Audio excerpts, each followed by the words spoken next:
equipa Usi Dili, São José FC sai manangnay hafin halakon B2B FC, o score 1-0 e a jogo finais Copa Federação Futebol Timor-Leste, FFTL Tinan Rihun Rua Ronaldo Racing. Jogo hadang malu primeiro lugar entre a equipa ruané, halau e Estádio Municipal Kaikoli Dili, domingo e a Lourenço Racing Fulan Julio Tinane. Molok jogo hahu supporter sira husi equipa ruané, fosse ne suporta ba ida ne jogador sira kodi na fatin semangat ia kampularan. E a primeira parte banheira jogo lao, jogador husi equipa ruané, halau esforço macas, kodi buka pontos ba ida ne equipa, mas bem na realidade, jogo primeira parte ne remata o score 0-0.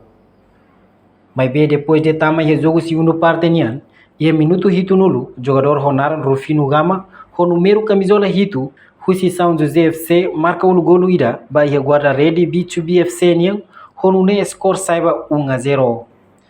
Todo o segundo parte remata jogador Husi equipa ruané, lá aumenta ponto Nune score ida ba equipa São José FC, enquanto score 0 ba equipa B2B FC, todo o remata.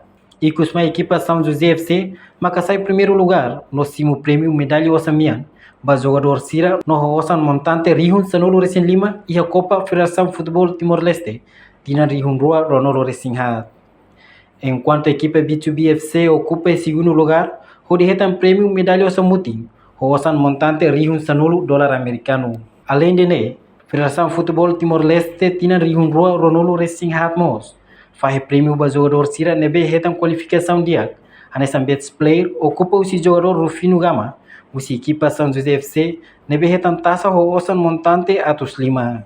Nova classificação top score, ne mono ba jogador Ronara João Pedro, o CDTFC, ne retam taça o prêmio no Osan Atos Lima dólar americano. E que os Lima ka melhor guarda-rede, ne mono ba guarda-rede, o equipa B2B FC niang nebe retam taça o Osan montante Anesan Atos Lima. Reportagem Nova Magno, Televisão Timor-Post.